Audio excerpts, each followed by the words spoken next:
The world is asleep. In this backwards place, we need a bedtime story to wake us up. Once upon a time, Titans walked the various planes of existence.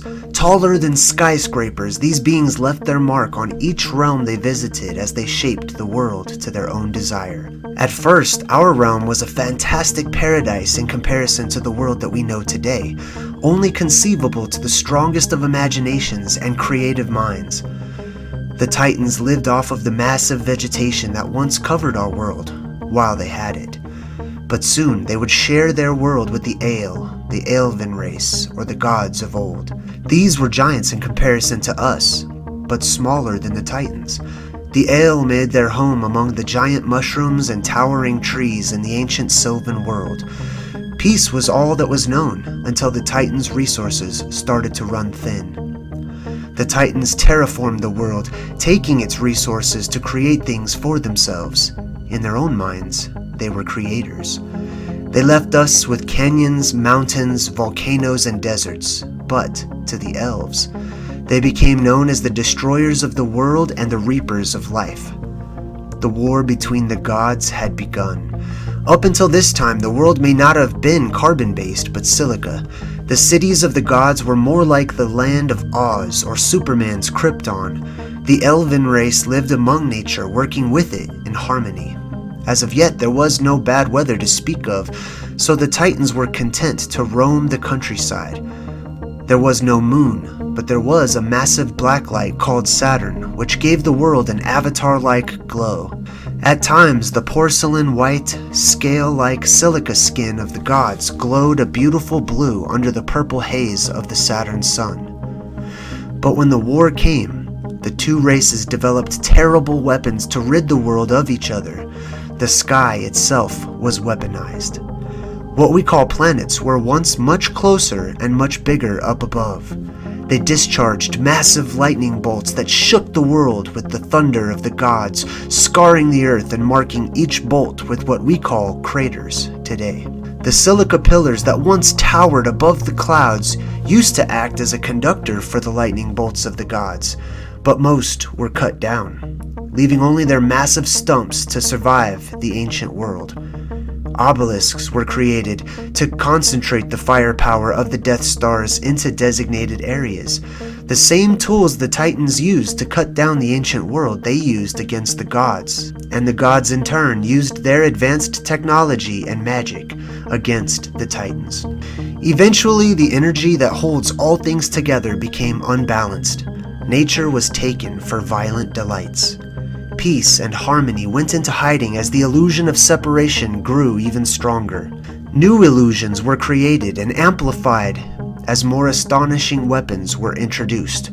Maya, Oblivion, Amnesia, all spells that had been cast upon the world so that the Titans would not remember who they were when re-entering this realm after having been destroyed. The task proved a difficult one.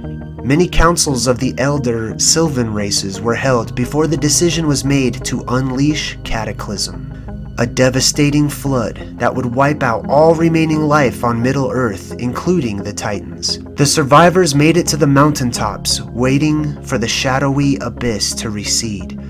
The excavations, quarrying, and mining of the Titans had left massive amounts of debris.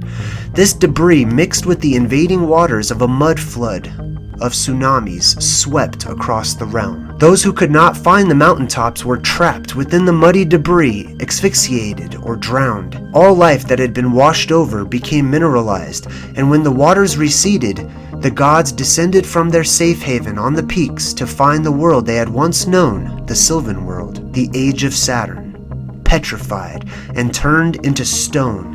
All remnants of Arcadia or Atlantis, the technology, the stumps, the mounds of earth, and all life had been turned into muddy statues to decorate the land or sink to the bottom of the settled floodwaters that we call oceans. The skylight we call the sun dried up the mud and combined with the floodwaters to produce various forms of weather. This realm was quarantined from all others until it had been healed, and the garden could return. Saturn and other skylights receded far into the sky. All energy including what we call souls, would be trapped here until the sky was opened and the barrier unlocked. The moon weapons stayed in the sky, amplifying the veil of forgetfulness, so that, upon reincarnation, the souls of the Titans would have a very difficult time remembering who they were so as not to return to their old ways. Their size would be stripped upon each incarnation, and they would be imprisoned in the desolate world they had created, and subject to the same horrors they had brought to the gods. Only a few of the Titans survived the cataclysm, and would be hunted down by the remaining elven race. Those of the Ale, or Elu, were now alone on a ruined world that needed rebuilding. The elves realized they were few in number, and confined to only one realm until the day the quarantine was lifted. Masters of the new world, they set out to rebuild, but work was slow going. They devised a plan to take the DNA from the mud statues, the clay of the Titans, and create a modified race of beings to help speed up the rebuilding of the world. The new race of beings, called mortal, which meant that the bodies that they designed would replicate quickly, but with short lifespans.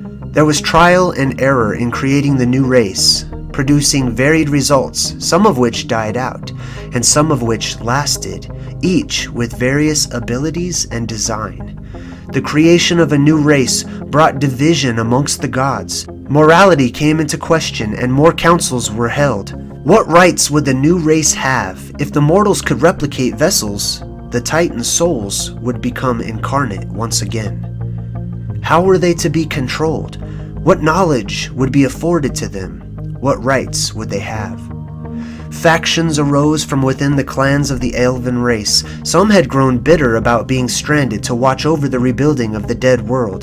They committed themselves to being served and ruling over the mortals. They would keep the ancient secrets so as to never be challenged again. But some of the survivors of the Silica Age knew that balance would be restored, and eventually those who destroyed the world would wake from their slumber and restore the world they had once devastated. Those mortals who would seek the wisdom to grow and advance as an energetic point of focus, they would have the help that they needed. A system was introduced as a way of testing the energies inhabiting the mortal vessels to separate the genuine seekers of truth from the imposters. War arose between factions. The peaceful and wise ones allowed their violent adversaries the victory, relying upon their patience, planting seeds in time, and being lights for others to follow. They knew that slavery was instituted by force, but freedom and peace are realized from within and then manifested. There are now two classes of Silica Age survivors, those with ancient knowledge and those with ancient wisdom. Both are known as the Illuminated Ones.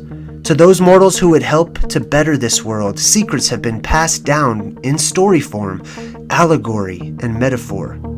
Imposters will not be able to see the truth hidden in the myths and legends, but the seekers of truth resonate with the tales of the fair ones, the fairies, the elves, the gods. Many have been given a story to put them to sleep, but in the end, it will be a fairy tale that wakes them up.